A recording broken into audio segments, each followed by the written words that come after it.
14장까지는 사도 바울의 선교 여행, 특히 1차 선교 여행을 다루고 있습니다.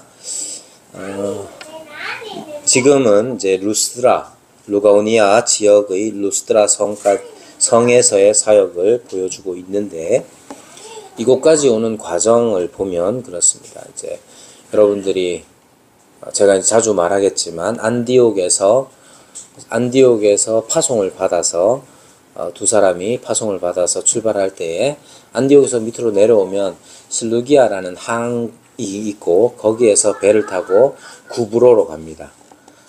구브로에 두 도시가 있는데 살로미라는 곳과 바보라는 곳이 있어요. 살로미는 동쪽 편에 있는 도시고, 헬라 문명권 아래에서 마치 수도 역할을 하던 가장 중요한 도시였습니다.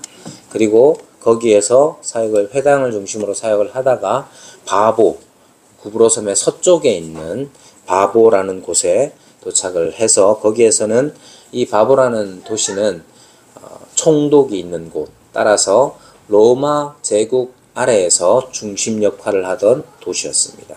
거기에서 총독 서기오 바울에게 복음을 전하고 그가 또한 믿는 역사가 이루어지죠. 그리고 또한 살로미에 있을 때에 요한을 데리고 수행원으로 삼아서 사역을 시작을 했습니다. 그 구브로 바보에서 배를 타고 버가로 올라왔을 때에 버가에서 요한이 예루살렘으로 가버립니다. 그리고 그 버가에서 쭉 올라오면 비시디아 안디옥이라는 곳이 있는데, 비시디아 안디옥에서 이제 13장에 비시디아 안디옥이 등장을 하고, 13장의 중요한 핵심적인 내용은 바울의 첫 번째 설교 또는 복음 전도가 거기에 길게 나타나 있습니다. 이 13장이 중요한 까닭은 사도 바울이 어떤 내용을 전했을까, 맨 처음 어떤 내용을 전했을까 하는 걸 알려주는 것이죠. 왜 그러냐면 뒤에 이고니온으로 가고 오늘 루스드라로 가고 더베로 가고 이렇게 하는데, 가는 곳마다 복음을 전했겠죠. 근데 무슨 내용으로 전했는지에 대해서는 이고니온에서부터는 나타나지 않고 내용을 기록하지 않습니다. 그러면 내용이 없었느냐? 당연히 그렇지가 않지요. 어떤 내용이냐 했을 때 비시디아 안디옥, 즉 13장에 비시디아 안디옥에서 나온 내용들이 계속해서 지역과 또 대상이 달라지면 그 지역과 그 대상에 맞게 복음을 전했을 것이다. 그래서 13장에 나오는 바울의 첫 번째 설교 복음 메시지가 중요합니다. 그래서 13장에 어떤 내용으로 복음을 전했는지를 아는 게 필요합니다. 그러면 이고니온까지 올 때에 어떤 일이 있었느냐 하면, 당연히 이고니온까지는 회당을 중심으로, 구브로에서도 그렇고 비시디아 안디옥에서도 그렇고 이고니온에서도 그렇고 회당을 중심으로 해서 복음을 전했습니다. 그런데 이 이고니온까지 사역이 어땠느냐 했을 때 허다한 무리가 믿게 되었다라고 말하고 있죠. 그러니까 복음 사역 자체가 굉장히 성공적이었습니다.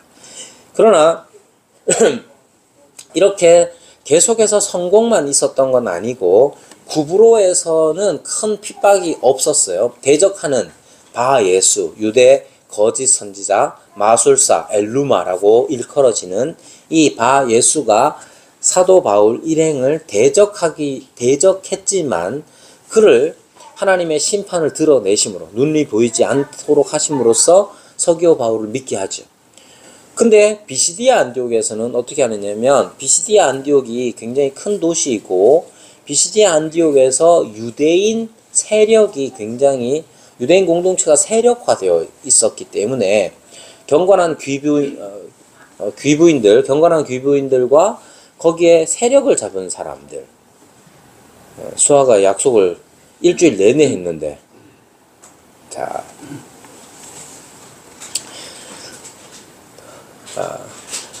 비시디아 안디옥에서는 유대 공동체가 굉장히 큰 세력을 가지고 있었던 것 같아요. 그래서 사람들 비방하고 박해를 합니다. 그걸 피해서 어떻게 합니까? 피하다기보다는 흙의 먼지를 떨어버리고 우리가 이방인에게로 향하노라 하고 다시 안쪽으로 들어오게 됩니다. 이고니온으로 오게 되는데 이고니온에서도 유대 회당을 중심으로 사역을 합니다. 결과는 어떻게 됐느냐? 잘 됐습니다. 그러나 이고니온에 와서 오늘 14장 5절에 보면 이방인과 유대인과 그 관리들이 두 사도를 모욕하며 돌로 치려고 합니다. 그러니까 안디옥에서와 이고니온에서의 박해의 수준이 달라지죠. 구브로에서도 마찬가지. 구브로에서도 박해가 대적함이 없었던 게 아니었어요. 그러나 안디옥, 비시디아 안디옥과 이고니온으로 오면서 점점 더 박해가 심해지고 있습니다.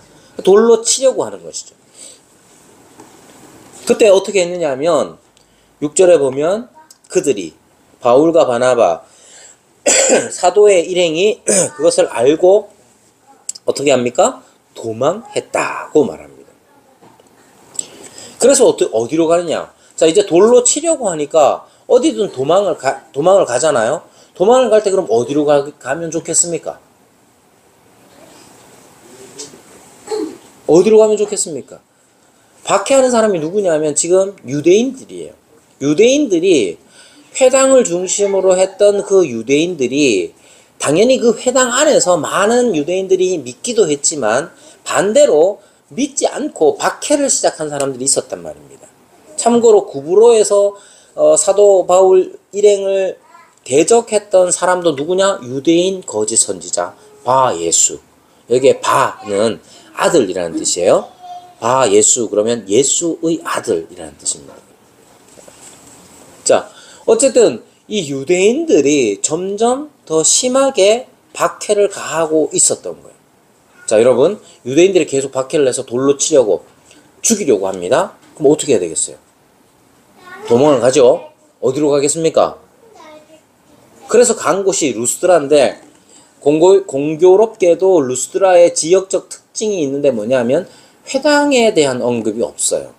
이 말은 뭐냐 하면 회당에 대한 언급이 없고 루가오니아 방언을 사용하는 걸 보면 어떤 의미가 있느냐 하면 방언을 사용하는 거 생각해 보세요. 지금 참고로 우리 집 애들은 자기들이 방언을 사용한다고 생각 안 합니다. 자기는 표준말을 구사한다고 생각을 하고 있습니다. 표준말. 왜 그럴까요? TV를 봤기 때문에 표준어 구사 능력이 자기도 있다고 생각을 한단 말이에요. 너무 비웃지는 마세요. TV도 잘 안 보는데 그렇습니다. 자, 여기에 루가오니아 방언을 사용한다고 했을 때에 다른 데서는 이런 말을 안 해요. 근데 왜 이 루가오니아 방언을 사용한다고 했을까? 여기가 그만큼 폐쇄적이다 하는 거예요. 폐쇄적일 뿐만 아니라 유대인들이 없다는 건 유대인 회당이 없다는 건 어떤 의미냐면 유대인들이 옛날부터 많이 이렇게 디아스포라 쫓겨났고 흩어졌거든요. 흩어져서 어딘가에 자리를 잡으면 어디에 자리를 잡을 수 있느냐 했을 때 막 산에 가가지고 우리 민족처럼 간도 땅 이런데 막 척박한 땅에 가가지고 막 일고 이러지 않고 당장 살아야 하기 때문에 어떻게 했느냐 하면 주로 무역과 상업 같은 것들을 했습니다. 그럼 무역이나 상업이 발달할 수 있는 곳에 가서 우선적으로 자리를 잡습니다. 그런 곳이 바로 큰 도시들 중심이었어요. 그런 곳은 큰 도시들 중심이었기 때문에 말을 사용하는 일에 있어서도 그 지역의 방언보다는 헬라어로 많이 사용하게 된 것이죠. 그런데 이 루스드라는 루가오니아 지역 안에 있는 이 도시 성 루스드라는 그렇지가 못한 거예요. 그러니까 아주 시골스럽고 어쩌면 많이 촌이라 가지고 시골이라 가지고 말도 여전히 자기의 방언 사투리를 쓰고 있고 그리고 시골이기 때문에 무역이나 상업에 종사할 만한 유대인들이 정착하기가 어려웠던 도시였던 것 같습니다. 그런 곳에 지금 가게 되는데 왜 거기 가느냐? 제 생각에는 저라도 그쪽으로 갈 것 같아요. 왜냐? 지금 유대인들이 회당을 중심으로 자리를 잡았던 유대인들의 박해가 점점 더 심해지고 있기 때문에 그렇습니다. 복음은 전해야 하는데 유대인들이 박해를 가하고 있어요. 그것도 더 심해지고 있어요. 돌로 치는 건 죽이겠다는 뜻이거든요. 죽이겠다고 덤벼드는 유대인들이 없는 곳으로, 이미 비시디아 안디옥에서는 우리가 이방인에게로 향하노라 하고 발의 먼지를 털어버렸어요. 너네들하고는 이제 상관없어 라는 의미가 포함된 거란 말이에요. 그러니까 겸사겸사해서 아마 루스드라로 갔던 것 같습니다. 다만 이 바울 일행이 어디로 가야 한다, 어디로 갈까 고민할 때의 기준은, 야, 유대인들이 없는 곳, 유대인들이 우리 죽이려고 하니까 유대인이 없는 곳으로 가자, 그것만 있었던 건 아니에요. 왜? 도망해서 루가오니아 두 성 루스드라와 더베 근방에 가는데 가서 뭘 하느냐 하면, 유대인이 없기 때문에 복음을 전하는 거예요. 유대인이 있어도 복음을 전하죠. 핵심은 그겁니다. 어디로 갈 것이냐 했을 때 복음 전파가 바울 일행에 있어서는 가장 중요한 기준이 되었다는 것이죠. 여러분들 타지에서 오신 우리 박우진 형제도 있고, 그렇게 하지만 여기 대부분 학생들은 다 타지에서 온 사람들이잖아요. 포항에 왜 왔느냐? 복음 전하러 온 건 아니에요. 여기에 직장이 있고 학교가 있기 때문에 온 거예요. 그죠? 그 잘못된 건 아니에요. 그러면 생각해 보세요. 바울이라는 사람은 복음 전파를 가장 중요한 기준으로 잡고 지금 이 루스드라까지 오게 된 거란 말이에요. 여기서 한 가지 생각해 볼 게 있습니다. 과연 우리의 삶의 기준이란 무엇일까?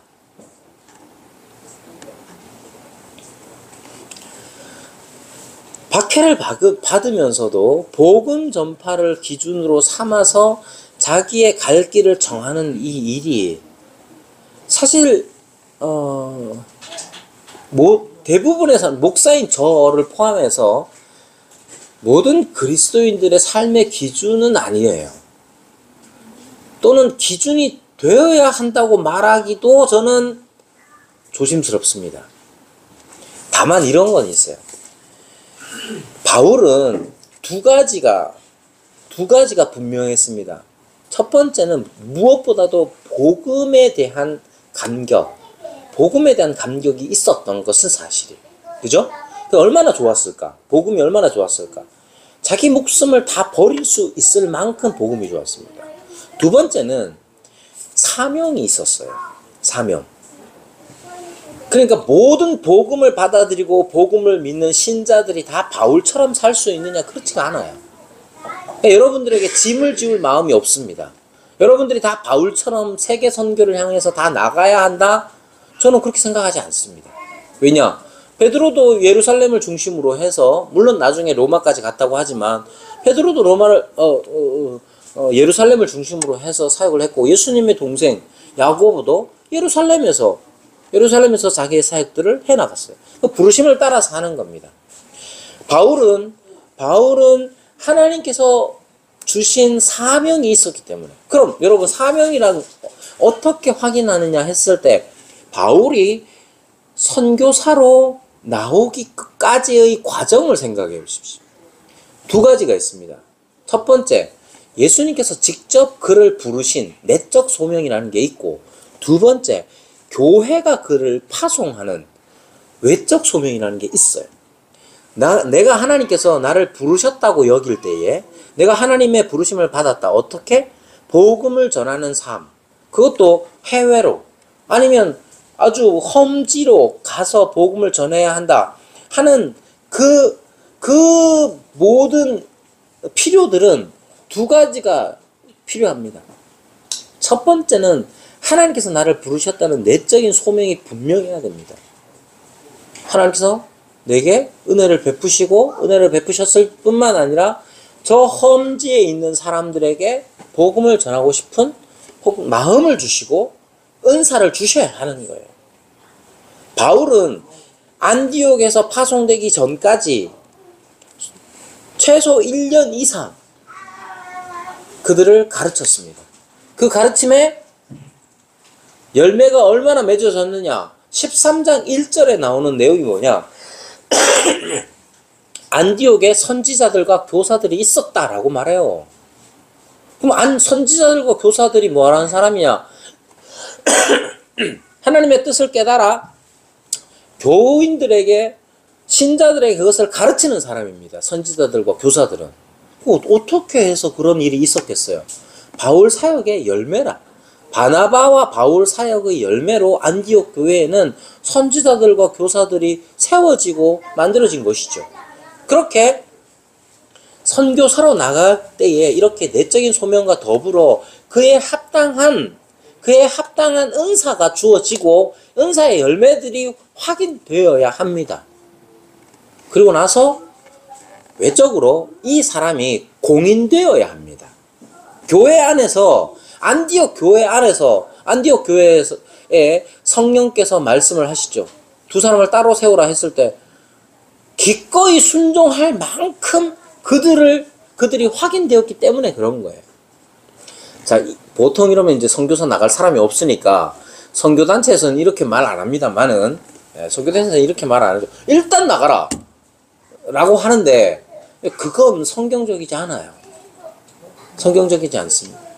여러분, 교회 안에서 우리가 선교사로 부름을 받았을 때에 그것은 교회 안에서 먼저 은사가 확인되어야 합니다. 자, 그렇게 바울과 바나바는 그러한 과정을 거쳐서 나오게 된 거예요. 중요한 건 이겁니다. 여러분, 은사에 관한 부분들은 각자가 다를 수 있기 때문에 우리가 바울과 바나바와 똑같은 삶을 살 수는 없을 거예요. 부르심이 다르기 때문에. 그러나 바울과 바나바와 똑같아야 하는 것은 뭐냐면 복음이 좋아야 합니다. 복음에 대한 감격. 내게 진짜 예수님이 나에게 감격스러운 분이시자 하나님께서 우리에게 보이시는 이 복음의 내용 자체가 내 삶에 있어서 가장 가치 있는 것이 되어야 하는 거예요. 그게 핵심입니다. 그런 사람을 하나님께서 은사도 주시고 부르셔서 해외로도 보내시고 험지로도 보내시는 거지. 가장 중요한 거예요. 여러분, 이 부분이 중요합니다. 그래서 여러분 분명히 알아야 합니다. 아니, 왜 바울은 루스드라까지 갔느냐? 거기 유대인이 없기 때문이야. 유대인 공동체가 자리 잡지 못했기 때문이야. 그것만 있는 게 아니에요. 가장 중요한 것은 바울은 예수 그리스도 복음에 대한 감격, 그것이 너무 좋았기 때문에 그 감격을, 그 이 복음의 말씀을 전하는 것을 영광스럽게 여겼기 때문에 그리로 가는 거예요. 덧붙여서 유대인의 회당이 없기 때문에 그냥 박해 없이 복음을 전할 수 있는 곳을 찾았을 수도 있겠다 예상해 보는 것이죠. 루스드라에 왔을 때에 그가 무엇을 봅니까? 8절에 보면 루스드라에 발을 쓰지 못하는 한 사람이 앉아 있는데 나면서 걷지 못하게 되어 걸어본 적이 없는 자라. 그냥 한마디만 하면 되는데 계속 같은 내용을 반복적으로 얘기하고 있죠. 못 걷는다. 걷지 못해. 이것이 루스드라에 대해 제일 처음 말할 때 나오는 내용입니다. 아마도 누가가 이 기록을 하면서 루스드라의 영적인 상태를 상징적으로 드러내는 인물로 뽑았을 것 같아요. 자세한 상황은 나오지 않죠.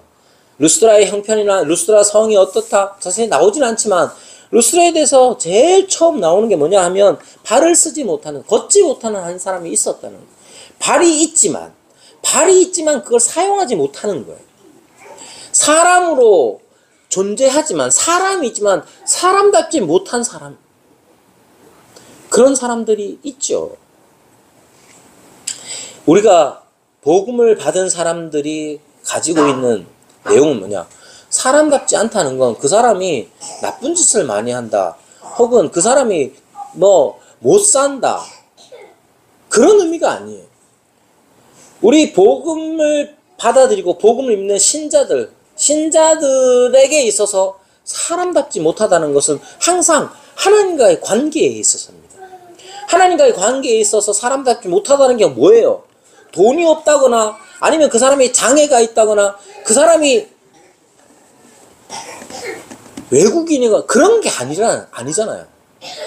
돈도 많고 인물도 잘생겼고 사람도 착하고 좋은 일도 많이 해도 하나님 앞에서의 관계가 옳지 않으면 그것은 사람답지 못한 거예요. 사람의 본분이라는 것은 사람의 본분이란 하나님을 즐거워하고 그를 영원토록 즐거워하며 영화롭게 하는 것, 그것이 사람의 본분입니다.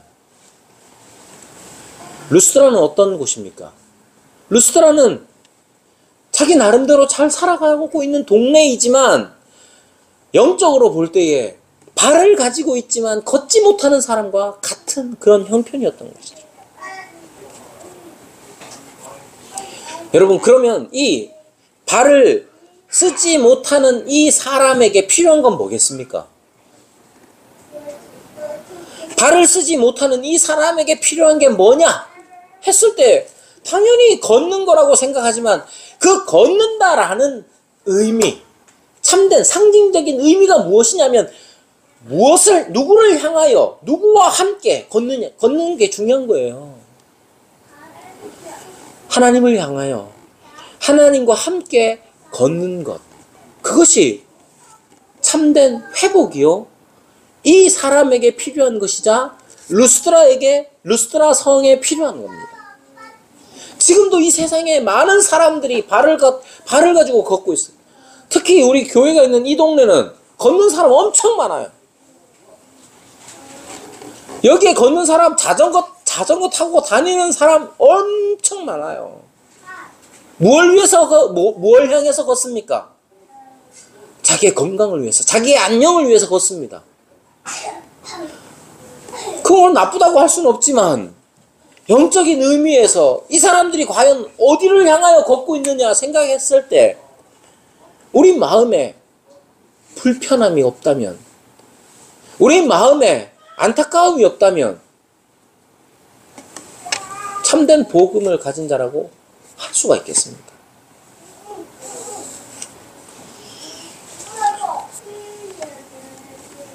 바울은 루스드라 사람들에게 복음을 전합니다. 9절에 보면 바울이 말하는 것을 듣거늘, 여기 주어가 누구냐 하면 바로 발을 쓰지 못하는 한 사람이에요. 바울이 말하는 것을 그가 보고 있습니다. 여기에 말하는 것을 듣고 있다 했을 때 이 듣다라는 말 자체를 그냥 어쩌다가 들리는 거가 아니라 영어 번역에는 listen to로 번역을 합니다. 주의 깊게, 헬라어도 똑같아요. 바울이 말하는 것을 듣는데 아유 저 누가 또 저렇게 시끄럽게 말하는 그런 게 아니라 그 사람 바울이 말하는 것을 주의 깊게 듣고 있습니다. 그리고 바울도 그를 봅니다. 바울이 주목하여 구원받을 만한 믿음이 그에게 있는 것을 보았다 이렇게 말해요. 여러분, 구원받을 만한 믿음이 어떤 거예요? 구원받을 만한 믿음이 어떤 거겠습니까? 왠지 간절한 거? 그런 거 아닙니다. 간절하기만 하면 되느냐? 그렇지 않습니다. 여러분, 누구나 간절할 수 있어요. 여러분, 당장 여러분이 지금 20대인데 20대 여러분들에게 묻습니다. 여러분이 말기암이다. 안 간절할 수가 있습니까? 저렇게 졸긴 하지만 내 사랑하는 딸이 만약에 병이 걸려서 이제 죽게 됐다.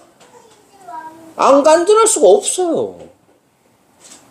최근에 우리 딸이랑 같은 나이인데 저 전라남도 쪽에서 사역하는 목사님, 저는 모르는 분이지만 글도 잘 쓰고 앞으로 시인이 될 것 같은, 그래서 상도 받았던 딸이, 목사님 딸이 버스 정류장에서 버스를 기다리다가 60대 할아버지가 내리막에서 엑셀레이터를 밟아가지고 버스 정류장에서 사고로 죽었어요. 여러분, 그러면 숨이 넘어가기 전까지 그 아버지가 얼마나 간절하겠습니까? 여러분, 이 간절함 자체가 간절함 자체가 구원을 받을 만한 믿음이냐 했을 때 간혹 자기 필요와 형편 때문에 그 간절함을 구원받을 만한 믿음으로 착각하는 경우가 있는데 그렇지 않아요. 그렇지 않습니다. 우리가 살아가면서 그런 간절함이 그리스도의 복음과 연결될 수는 있지만 똑같다고 할 수 없어요. 그러니까 오해하면 안 돼요. 우리가 병이 걸렸을 때, 우리의 일이 잘 안 될 때, 우리가 실패했을 때 그때 느끼는 간절함이 참으로 구원받을 만한 믿음이냐? 그렇지 않아요. 똑같을 수가 없습니다. 그건 누구나 갖는 거예요. 내 딸이 그런 사고를 당하면, 내가 심한 병에 걸렸으면 어떻게 간절하지 않을 수가 있습니까? 그러나 그거하고 구원받을 믿음하고는 달라요. 왜냐? 왜 그렇게 이야기할 수 있느냐 하면 바울이 루스드라에 있는 이 걷지 못하는 이 사람을 향해서만 얘기하는 게 아니에요. 이 사람은 바울이 말하는 걸 듣고 있을 거예요. 듣고 있단 말이에요. 그러니까 이 사람은 바울이 말하는 것 안에서 그 말 내용 안에서 자기의 간절함을 찾은 거예요. 자기 형편, 걷지 못한다는 이 형편, 한 번도 걸어본 적이 없다는 이 안타까운 현실 속에서 오는 간절함이 아니라 바울이 증언하는 복음의 증언에서 자기 마음에 간절함이 생기는 거예요. 어떤 간절함이냐? 복음에 대한, 복음의 반응으로서의 간절함이 생기는 거예요. 그게 뭐겠어요? 몰라. 여긴 안 나와 있어요. 바울이 무슨 말을 했는지를 알아야지. 그러나 여러분, 비시디아 안디옥에서 바울의 설교의 내용을 보면 특이한 것 두 가지가 있습니다.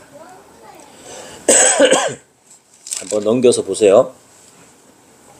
13장 22절부터 보면 22절 하반절에 이렇게 말합니다. 내가 이새의 아들 다윗을 만나니 내 마음에 맞는 사람이라 내 뜻을 이루리라 하시더니 하나님이 약속대로 이 사람의 후손에서 이스라엘을 위하여 구주를 세우셨으니 곧 예수라. 이게 핵심이죠.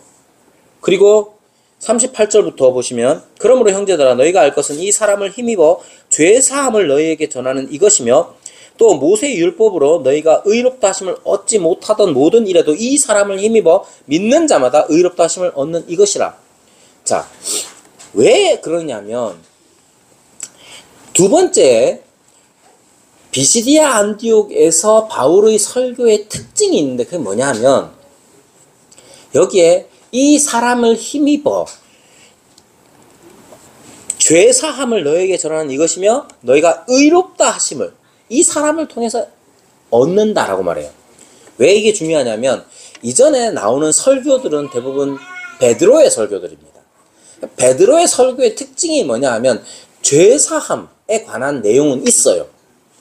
죄사함은 있지만 죄사함과 더불어 바울의 설교에서의 특징은 뭐냐면 의롭다 하심에 대한 강조가 여기에 등장합니다.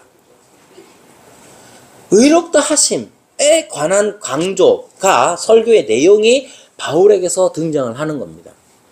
베드로는 없다는 게 아니에요. 기록된 설교 내용들을 살필 때에 그 특징이 그렇다는 겁니다. 그러면 루스드라로 돌아오면 바울은 루스드라에서 복음을 전했겠죠. 어떤 내용을 전했겠어요? 비시디아 안디옥에 나와 있는 그 내용을 기본 뼈대로 해서 루스드라의 형편에 맞게 복음을 전했을 겁니다. 그때 강조되는 거 혹은 이 걷지 못하는 이 사람의 귀에 확 들어온 내용이 뭐겠습니까? 저 혼자 상상을 했습니다. 설교. 저 혼자 상상해보니까 내가 만약에 걷지 못하는 사람이었고 바울이 비시디아 안디옥에서처럼 설교 그 내용으로 설교를 하고 있다면 나는 과연 무엇일까? 내 마음을 동하게 하는 게 뭘까? 저는 하나의 단어가 눈에 확 들어왔습니다.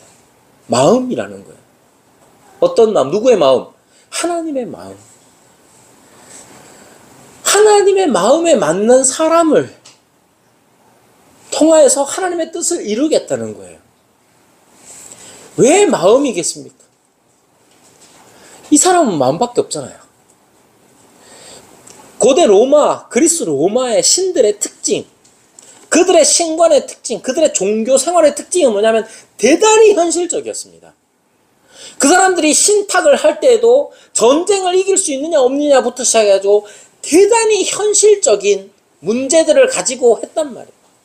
그러나 이게 그들의 종교 생활의 특징이 현실적이면 현실적일수록 마음이 힘든 사람이 누굽니까?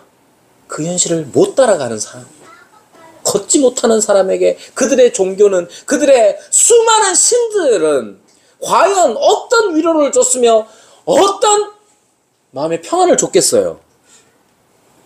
나가서 싸움도 못하는데? 나면서부터 못 걸었던, 발을 쓰지 못했던 이 사람은 스파르타 같았으면 그냥 태어나면서 죽었을 사람이라. 그래서 하나님께서 자기 마음에 맞는 사람, 이건 뭡니까? 사람 중에서도 마음이 있으면 하나님께서 택하여 쓰신다는 거잖아요. 걷지 못한 사람에게, 마음밖에 없는 이 사람에게, 이것은 마치 자기를 찾아오시는 하나님처럼 느껴졌을 거예요. 그래서 마음이라면, 그건 내가 발은 못 쓰지만 마음이라면 나도 가지고 있는 것 아닌가? 그럼 나도 이 사람 곧 예수를 통해서 나도 죄사함을 받고 의롭게 되는 것 아닌가? 하는 믿음이, 마음이 그에게 생겼을 것 같아요. 그것을 바울은 보고 구원받을 만한 믿음이 그에게 있는 것을 보았다, 이렇게 말합니다. 그리고 사도행전에서 언제나 그렇지만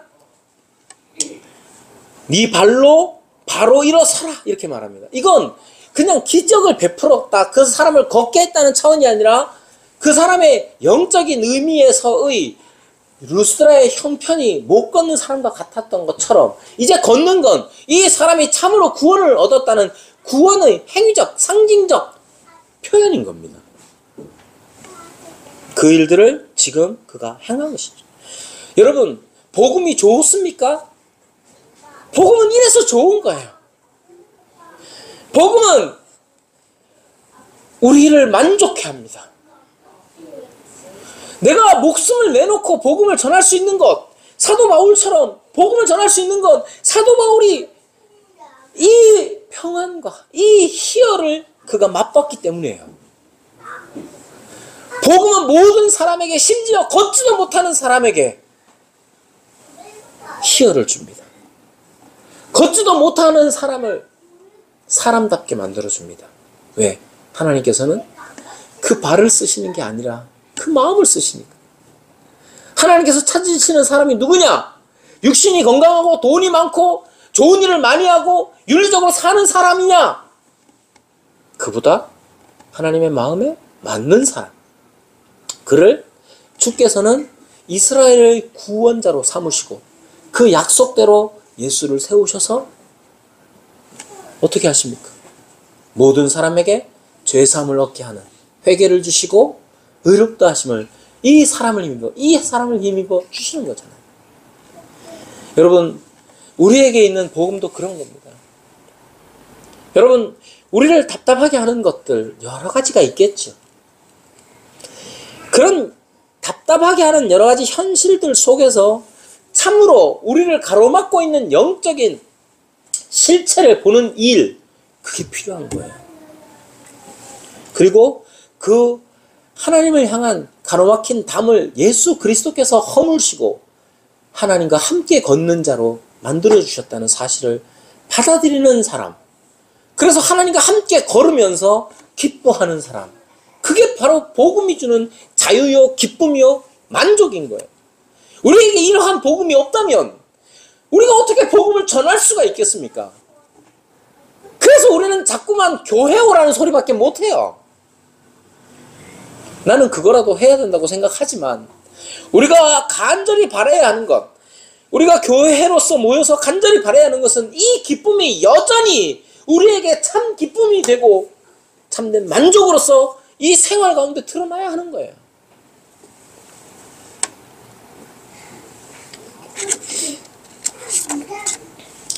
복음의 삶이라는 게 뭡니까? 복음의 삶이라는 건 이것을 맛보고 경험하는 것이죠. 걷지 못했던 우리가 하나님과 함께 하나님을 향하여 걷는 거예요. 그런데 이 복음의 삶이라는 게 여러 가지 위협이 닥칠 수도 있습니다. 사도들에게 닥친 위험은 뭐냐? 유대인의 위험이 아니었어요. 되려 이 위험은 대단히 위협적이었는데 어떤 면에서 위협적이냐 하면 복음의 삶과 정반대이기 때문에 위협적입니다. 그것은 뭐냐? 자신이 높아지려는 위험이었죠. 루스드라의 사람들이 바울이 한 일을 보고 소리를 지릅니다. 신들이 사람의 형상으로 우리 가운데 내려오셨다. 사람의 형상으로 오신 분은 누구예요? 예수님이시죠. 사도 바울이 전한 건 사람의 형상으로 오신 예수님인데 루스드라 사람들은 사도 바울 일행을 마치 예수님처럼 사람의 형상으로 자기들에게 온 신으로 받아들였어요. 이게 왜 위협적이냐? 아유, 사람들 바보네. 이게 왜 위협적입니까? 사도 바울과 바나바가 높아지는 위험이 거기에 도사리고 있기 때문에 그렇습니다. 복음의 삶이란 자신이 높아지는 삶이 아니에요. 신들의 자리에 앉는 것이 아니에요. 여러분, 요즘 아이들이 제일 좋아하는, 요즘 아이들이 되고 싶어 하는 게 뭐예요?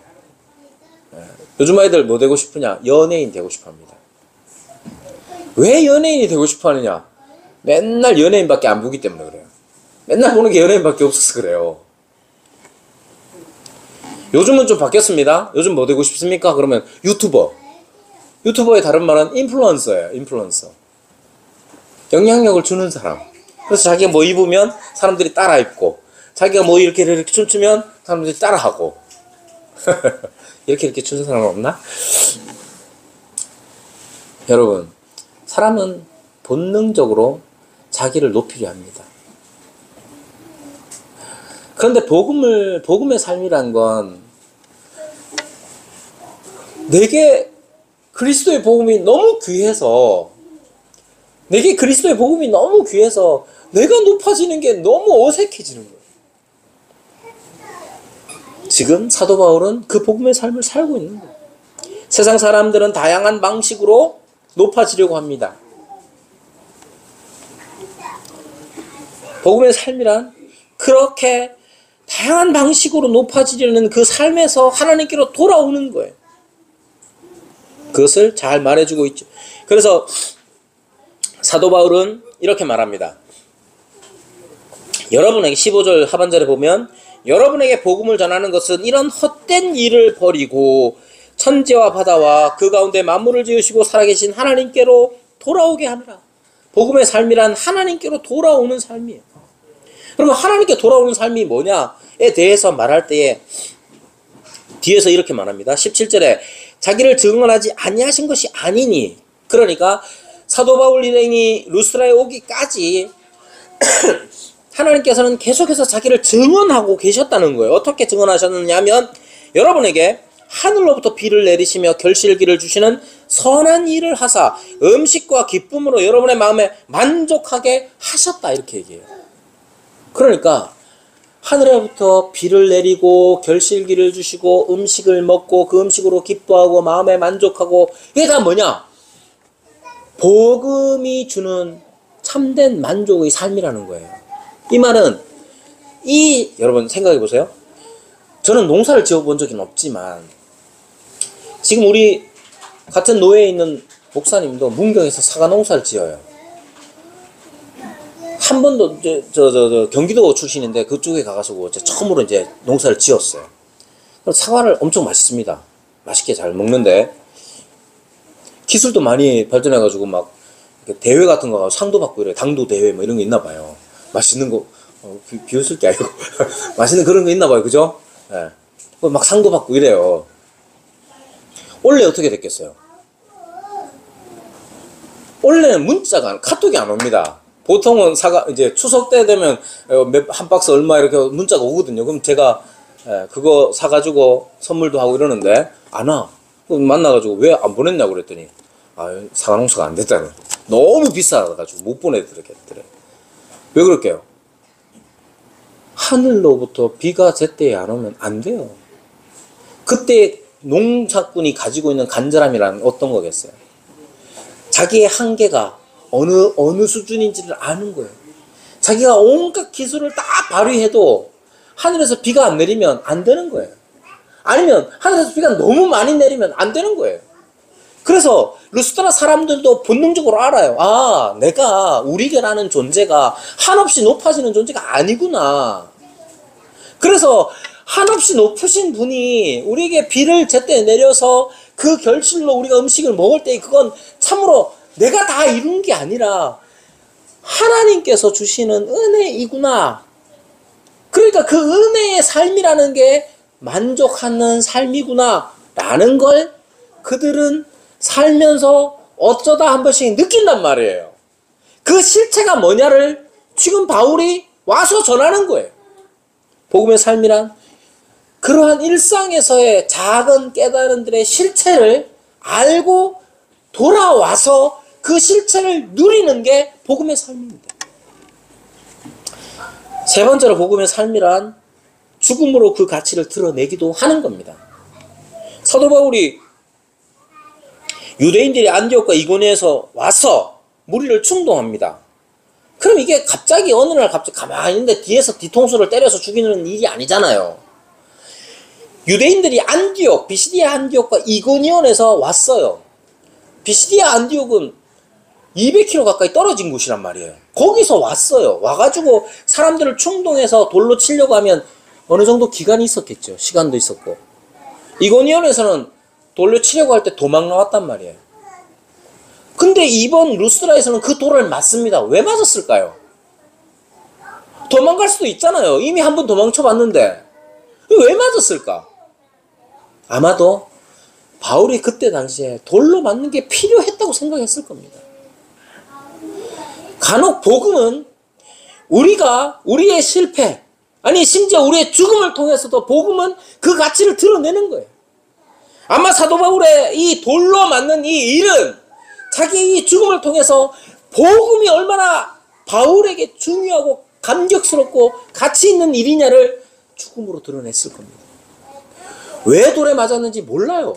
모르지만 간혹 죽음으로써 복음을 더 가치 있게 드러내는 때도 있는 거예요. 그래서 그는 더 도망가지 않습니다. 그러니까 여러분, 우리가 복음의 삶이라는 게 이미 신자라고 스스로 여기는 사람에게조차도 복음의 삶이란 여전히 악망하는 삶이에요. 우리가 간절히 바라야 하는 삶이란 말이에요. 그것은 모호하지 않고 굉장히 실질적이고 실체적입니다. 저와 여러분이 우리 교회가 그런 복음의 삶으로 늘상 살아가는 그런 삶이 되기를 바랍니다.